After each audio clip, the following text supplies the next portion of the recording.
మీ మోకాల నొప్పులకు ఎటువంటి సర్జరీ లేకుండా ఎపియాన్ పెయిన్ క్లినిక్ అందిస్తున్న అత్యాధునిక చికిత్స. సుమన్ టీవీ ప్రేక్షకులకి నమస్కారం. ఈరోజు మనం కాన్స్టిపేషన్ గురించి మాట్లాడుకుందామా. మలబద్ధకం. చాలామంది దీని గురించి మాట్లాడుతూ ఉంటారు, భయపెడుతూ ఉంటారు. సో మీ లైఫ్ స్టైల్ చేంజ్ చేసుకోండి, మీ డైట్ మార్చుకోండి అని చెప్తూ ఉంటారు. కానీ నేను చాలా ఈజీగా ఇది పోగొట్టుకునే పద్ధతి చెప్తానమ్మా. ఎందుకు వస్తుంది అంటే కారణాలు చాలా ఉంటాయి. ఫైబర్ తక్కువగా ఉండే ఫుడ్ తీసుకోవడము, వాటర్ సరిగ్గా తీసుకోకపోవడము, హార్మోనల్ ఇంబ్యాలెన్స్, ముఖ్యంగా థైరాయిడ్ ప్రాబ్లం ఉన్న వాళ్ళకన్నమాట.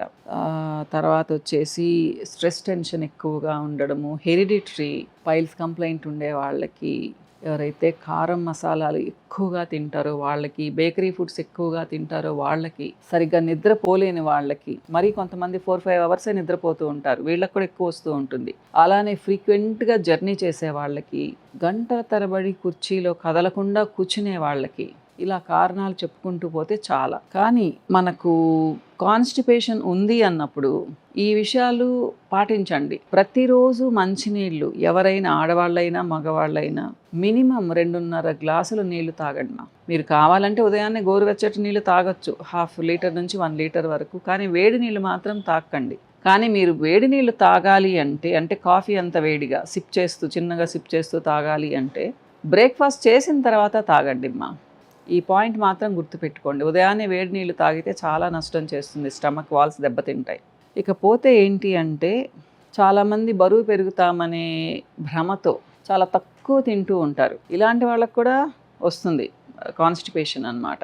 మెయిన్ ఏంటి అంటే మీరు అప్పుడు కార్బ్స్ తగ్గించి, కార్బోహైడ్రేట్స్ తగ్గించి వెజిటబుల్స్ బాగా తినండి. ముఖ్యంగా చెప్పాలి అంటే కార్బోహైడ్రేట్స్ 70 నుండి 100 గ్రామ్స్ మాత్రమే తీసుకోండి. అంతకు మించి తీసుకోకండి. మామూలు వెయిట్ ఉండేవాళ్ళు, కొంచెం బరువు ఎక్కువగా ఉండేవాళ్ళు అయితే 50 to 70 గ్రామ్స్ తీసుకోండి. కానీ మీరు 100 to 200 గ్రామ్స్ వెజిటబుల్స్ తీసుకోవచ్చు. మీకు స్టమక్ ఫుల్ అయిపోతుంది నిజంగా. సో ఇలా తీసుకోండి. అలానే కొంతమంది నైట్ టైం చాలా హెవీగా తింటారు, మసాలాలతో కూడిన ఫుడ్ తింటారు. ఇలాంటి వాళ్ళకి కూడా ప్రాబ్లం చాలా ఎక్కువ ఉంటుంది. సో ఎర్లీగా తినండి. మీరు నాన్ వెజ్ తినాలనుకున్నారు 6:30-7 అంతా తినేయండి. కానీ నాన్ వెజ్ తిన్నప్పుడు హై ఫైబర్ ఫుడ్ ఏదన్నా తినండి. అంటే ఆకుకూరలు కానివ్వండి, బీన్స్ కానివ్వండి, ఇలా ఏదైనా కానీ. మార్నింగ్ బ్రేక్ఫాస్ట్ తింటారు, మధ్యాహ్నం లంచ్ తింటారు, నైట్ డిన్నర్ తీసుకుంటారు కదా. ఒక పూట ఎప్పుడైనా సరే, ఒక పూటే చెప్తున్నాను, మీరు ఇడ్లీ తిన్నారు, ఇడ్లీలో చట్నీ ఏంటి, లీఫీ వెజిటబుల్స్తో చేసుకోండి, లేదా ఎక్కువ కొత్తిమీర కరివేపాకు వేసుకోండి, పుదీనా చట్నీలు చేసుకోండి. అంతో ఇంతో ఫైబర్ దొరుకుతుంది. మీరు కావాలంటే ఇడ్లీలలో కూడా మీరు కరివేపాకు కొత్తిమీర వేసుకొని చేసుకోవచ్చు. ఇలా అమ్మా. అలానే లెగ్యూమ్స్, పొట్టుతో ఉండే పప్పులు, అంటే ఇప్పుడు మీకు చెన్న, రాజ్మా, ఉలవలు ఇలాంటివి అన్నమాట. కనీసం వారంలో 3-4 రోజులు ఉండేలా చూసుకోండి మీ డైట్లో. జస్ట్ ఒక చిన్న కప్పు, అంటే 70 గ్రామ్స్ to 100 గ్రామ్స్ తింటే చాలు.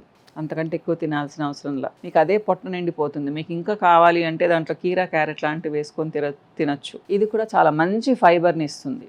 రెగ్యులర్గా కంప్లైంట్ ఉండే వాళ్ళకి ఒక అరటిపండు తినండి. జ్యూసులు తాగకుండా ఏవైనా కానీ తీసుకొని తినగలిగితే తొక్కుతో తినండి. అంటే ఇప్పుడు ఆరెంజెస్ ఉన్నాయి, ఆరెంజ్ జ్యూస్ తాకండి. అలానే వాటర్ మెలన్ ఉంది, వాటర్ మెలన్ జ్యూస్ తాకండి. తాగినా విత్ పల్ప్ తాగాలి, అది కుదరదు కదా మీకు. కాబట్టి తినండి హ్యాపీగా అమ్మా. నేను అది చెప్తాను.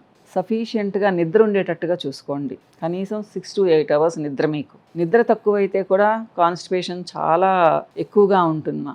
ఇకపోతే అజీర్ణం చేసినప్పుడు, అంటే మనకు పడని ఫుడ్ తింటూ ఉంటాము ఎక్కువగా, బేకరీ ఫుడ్స్, జంక్ ఫుడ్ అనుకుందాం. దాంట్లో ఏమాత్రం ఫైబర్ ఉండదు, సాల్ట్ కంటెంట్ చాలా ఎక్కువ ఉంటుంది. అలానే ఫ్యాట్స్, మైనైజ్ లాంటివి, ఇలాంటివి చాలా బటర్ లాంటివి ఎక్కువ ఉంటాయి. మీరు అనుకోవచ్చు, సో ఇవి మంచి ఫ్యాట్స్ కదా, ఫ్యాట్ ఉంటే కదా స్టమక్ వాల్స్ నుంచి ఈజీగా ఇంటెస్టైన్స్లోకి వెళ్తుంది, అది ఇదని అంటూ ఉంటారు కదా. ఇవి మామూలు ఆయిల్స్ ఇప్పుడు నెయ్యి కానీ అలాంటి మంచి ఆయిల్స్ తీసుకున్నప్పుడు ప్రాబ్లం ఉండదు. కానీ ముఖ్యంగా కొన్ని రకాల ఆయిల్స్ తీసుకున్నప్పుడు మొబిలిటీ ఉండదు స్టమక్ వాల్స్కి. కాబట్టి ఇది కూడా అతి పెద్ద ప్రాబ్లం. కాబట్టి ఆయిల్స్, ఫ్యాట్స్ కూడా మీరు చూసుకొని తినండి. అసలు ఆయిలే వద్దని అనుకోకండి, అది చాలా పెద్ద తప్పుమ్మా. అంతో ఇంతో ఆయిల్ తీసుకోవాలి మనం. మీకు నాన్ వెజ్ మరీ చాలా ఇష్టం, నాన్ వెజ్ లేకపోతే మీకు ముద్ద దిగదు అనుకుందాము ప్రతిరోజు, తప్పకుండా లీఫీ వెజిటబుల్స్ తీసుకోండి.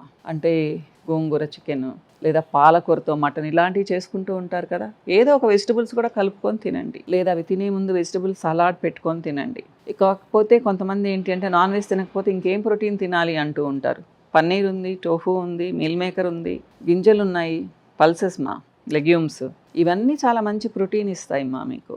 మీకు కావాలి అంటే ఇప్పుడు హై ఫైబర్వి మీకు, అంటే కొంతమందికి మేము చేసుకోలేము అంటూ ఉంటారు, టైం లేదు అంటూ ఉంటారు. హై ఫైబర్ పౌడర్స్ దొరుకుతూ ఉన్నాయి విత్ ప్రోటీన్, అవి కూడా వాడుకోవచ్చు మీరు. మరీ ఎక్కువగా కాకపోయినా, మరి చాలా ఎక్కువగా ఉన్నప్పుడు, మీకు ప్రాబ్లం ఎక్కువగా ఉన్నప్పుడు ఒక 1 month తీసుకున్నారంటే సెట్ రైట్ అయిపోతుంది. త్రిఫలా లాంటి చూర్ణాలు వాడండి లిమిటెడ్గా, మరీ ఎక్కువ వాడారు అంటే అది కూడా వేడి చేస్తుంది మా. కాబట్టి ఆయుర్వేద డాక్టర్స్ కలిసి ఒకసారి ఎంత క్వాంటిటీ వాడాలి, 1 స్పూనా, 1.5 స్పూనా, 2 స్పూన్సా, మీ బాడీ వెయిట్ని బట్టి చెప్తారు వాళ్ళు. సో ఒక చిన్న స్పూన్ ఎవరైనా కానీ వాడుకోవచ్చు, కొంతమందికి రిజల్ట్ ఉండదు కాబట్టి మీరు అట్లా వాడుకోవచ్చు.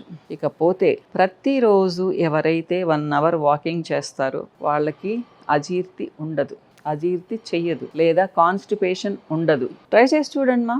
స్లోగా అయినా కానీ ప్రతిరోజు 45 minutes నుంచి 1 hour ప్రాక్టీస్ చేయండి నడకని. చిన్నగా నడవండి, మీరేం ఫాస్ట్గా నడవాల్సిన అవసరం లేదు. అది మీ దగ్గర రోడ్డు మీద నడుస్తారా, పార్క్లో నడుస్తారా, గుళ్ళో నడుస్తారా, మీ ఇష్టం, ఎక్కడైనా నడవండి. చాలా ఈజీ కదా. ఏదన్నా ఎక్సర్సైజ్ చేయమంటే కష్టం అనిపిస్తుంది, కానీ ఇది ఈజీ కదమ్మా. సో ఇలా. ఇకపోతే సాల్ట్ ఎప్పుడు తగ్గించి వాడదాం అనుకుంటూ ఉంటాం, కానీ అంతో ఇంతో సాల్ట్ మనకు అవసరమ్మా. కాబట్టి మరీ తక్కువ వాడకండి, అసలు సాల్ట్ లేకుండా ఫుడ్ తినకండి. ఒక పూటన్నా కొంచెం సాల్ట్ వాడండి, ఇది కూడా మీకు పనిచేస్తుంది కాన్స్టిపేషన్ లేకుండా. సో కాన్స్టిపేషన్ ఉంటే చాలా ప్రాబ్లమ్స్ మా.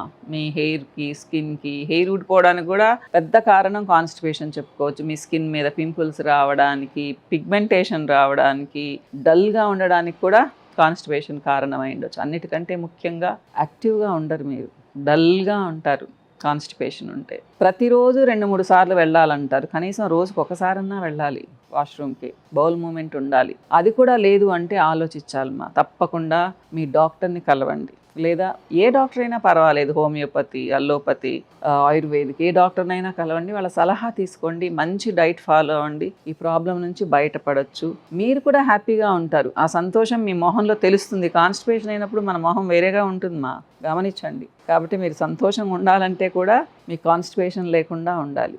బాయ్ అమ్మా, ఇంకో వీడియోలో మళ్ళీ కలుస్తాను. నమస్తే.